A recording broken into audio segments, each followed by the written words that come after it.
This is Lena and Gracie, and we're still in our pyjamas. Do you like mine? Got pandas all over them. And Gracie, she has My Little Pony sleeper on that she got for Christmas.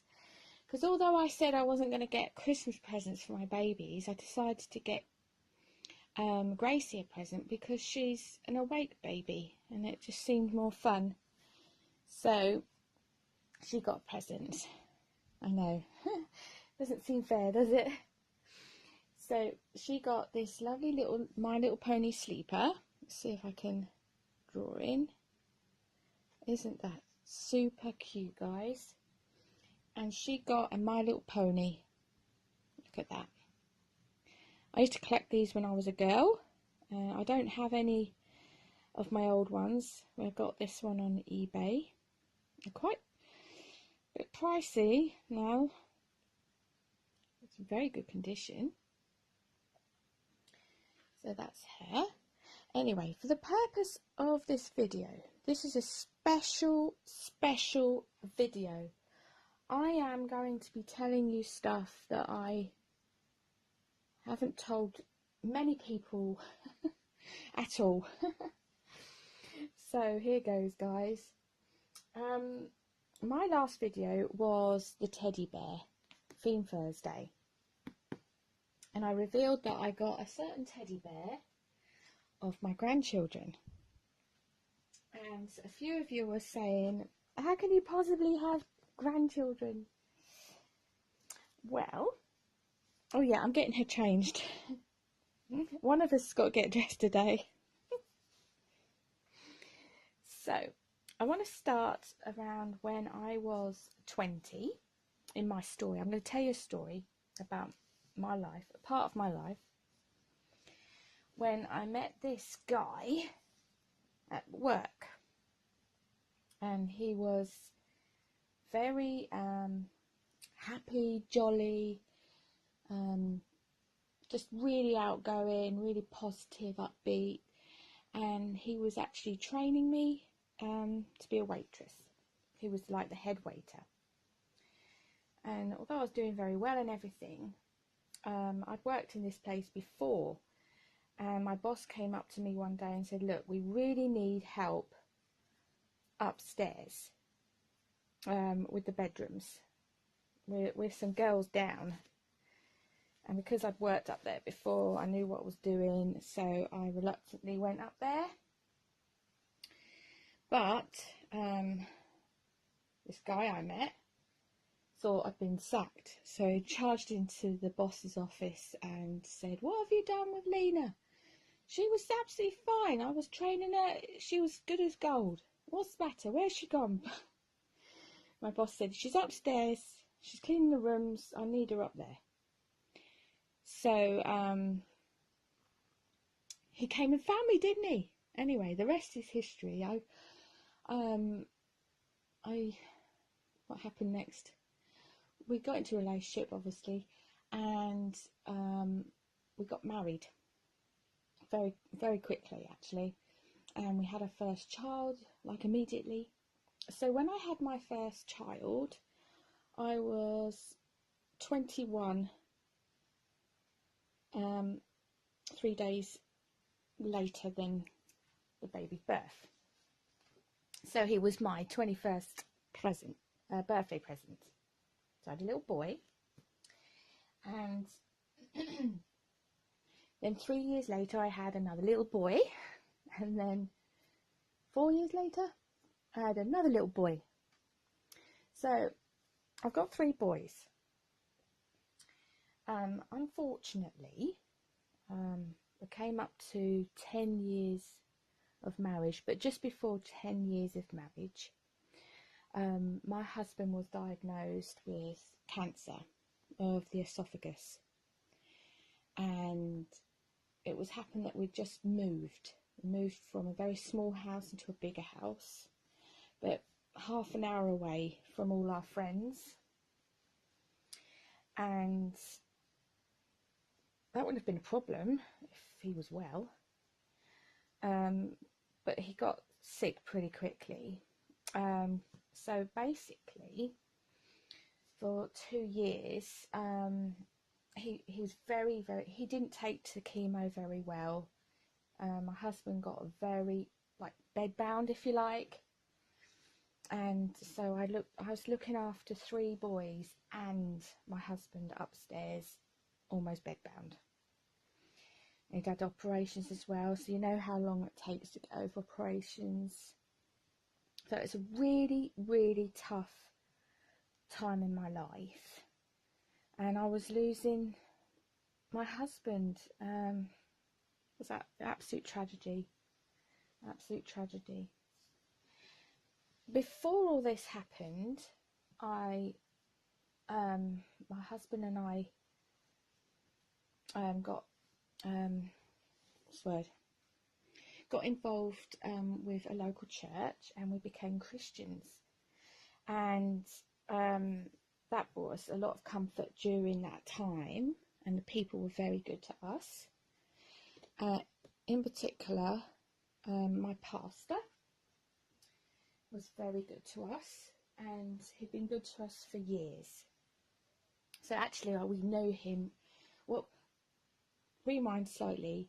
When we got married, we wanted to go to church, and so we've been going to church for those whole 10 years of our marriage. That's what I'm trying to say. So she's got something there. What is it? A bit of dust or something, is it, darling? So that's important. I needed to tell you that bit because after a little while, after my husband's death, I got in contact with, because obviously when we moved away we couldn't go to that church anymore. If it was, you know, we thought we could drive there, but because my husband's so sick and I can't drive, we didn't go there anymore. But I kept in contact with some of the people and the pastor, and eventually, you know, after my husband had passed away some time, I got to see my pastor a lot more, and we just felt a connection. And he'd lost his wife after a long time taking care of her, so he knew what it was like. We had a lot in common. So we had God in common, we had that we'd lost a spouse, and we also knew what it was like to take care of someone who couldn't look after themselves. And also he had 4 growing up children. So this is where you start to see what's going on. So we fell in love. But it didn't go down very well with a lot of people, because oh, why is this not working very good? Because of lots of different things. One, because a lot of people knew my other husband, and I think they were surprised. It wasn't quick for me to get involved with a new man. Obviously it was too quick for everybody else. Plus, it was because he was my pastor. Plus, the age gap. There is a huge age gap between me and my husband. So I got married to my husband, I have now, and when I turned 32, and he turned 62. So there's 30-year age gap. And but you know, a lot of our friends and family were very supportive, but it didn't, the plan was to move back to where I was with my new husband, but there was a lot of opposition in the church. Without going into details, we had to leave, and my husband had to take early retirement. Basically, he had to choose the church or me, which is sad.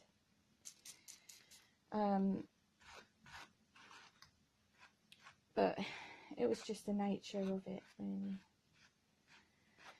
So, and a lot of people would be like, "Oh my gosh, you know, it wasn't the Christians. It was just, I don't know what it was. We had a lot of love and a lot of support, and a lot of people came to our wedding. So I'm not really sure what went wrong, kind of thing." So the good news is that we found a new church that we absolutely adore, we love. And if we had had this situation in that church, it would have been totally different. You know, please guys, don't think Christians are awful. So, because they're not. Just some are. Because at the end of the day, you've got to realise that we're all human. Becoming Christian doesn't make you like a superhuman. You're still the person you were before, and you still make mistakes, and you still let people down and stuff like that. So don't be shocked if a Christian behaves the way they shouldn't, because you know you have a choice of how you behave. And it doesn't always represent Christ, unfortunately. Oh my goodness, doesn't she look cute? Let's change the angle slightly. Go back a bit, I think. Zoom out. Nope. Doesn't she look beautiful? Anyway, our families were over the moon. My dad, I couldn't believe it. Because my dad's younger than my husband. He couldn't believe it. Anyway, so I have 9 grandchildren because my husband has 4 children who have all had children. But I'm only like grandma properly to 2 of them. They live the closest and they're the youngest. And that's what their mum and dad decided, that they wanted. They were going to tell their children, obviously, about their nanny who died, but they wanted a live nanny. You know, of course, I would want that too. Someone who can spoil my kids and be a nanny to them. And I love it. I absolutely love being with my grandchildren. So, one's a little boy and one's a little girl. And it's great fun. They came over at Christmas. And we had a great time. Sticking and gluing and playing with toys. So yeah, so that's a bit of my history, folks. And how so it turns out I'm 41 now, and I have 9 grandchildren, and they all love and accept me as Lena, but the 2 youngest ones who live nearer, they seem I'm nanny to them. So, and that's fantastic. I mean, I would have been happy to be nanny to all of them. But, you know, it's up to the parents, isn't it? You know, if they just want to tell the child and show them photographs of their other nanny, of their real nanny, you know, and leave it at that. It's up to them, isn't it? It's up to them. I want to show you this.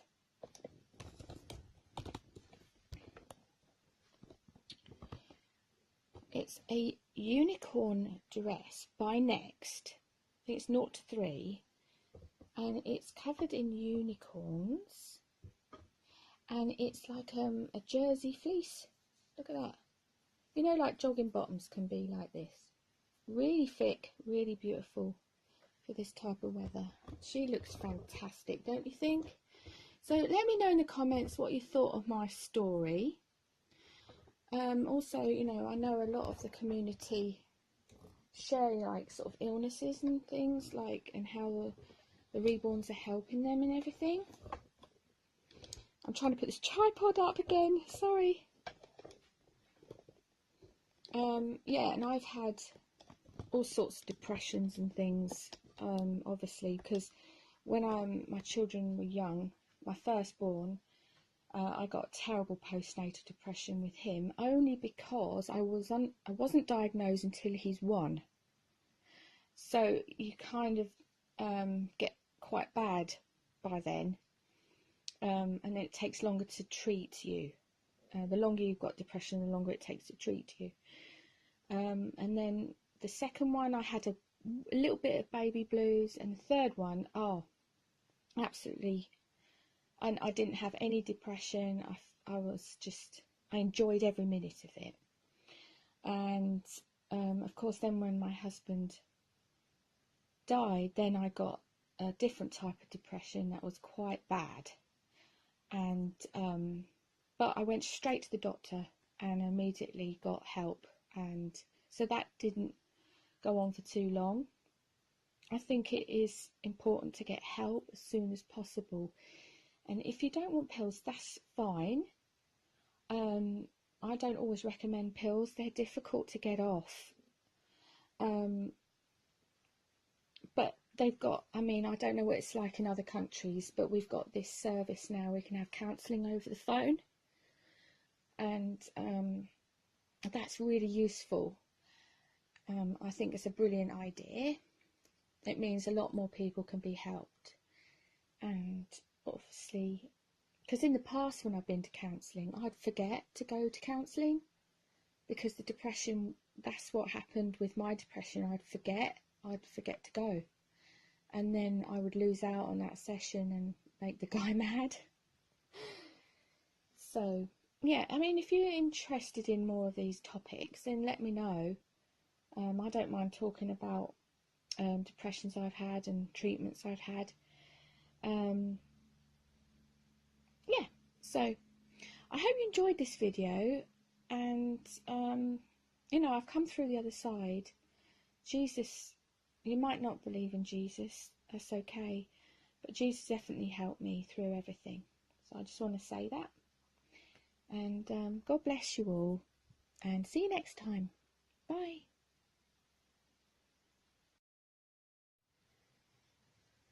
I just wanted to say that stay tuned, because there's going to be a photo of my wedding photo for you to see, and I want to thank my subscribers for subscribing to my new channel, and I want to show you a doll that's on that channel, and I've been asking for name suggestions, but I need more help, so I'll just show you her.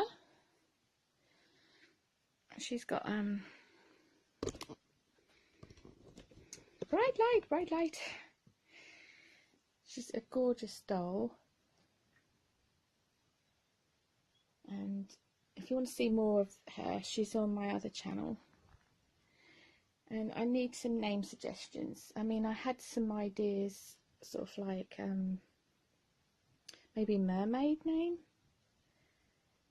So just whatever you think, guys. I'd really appreciate your help for naming her. Thank you.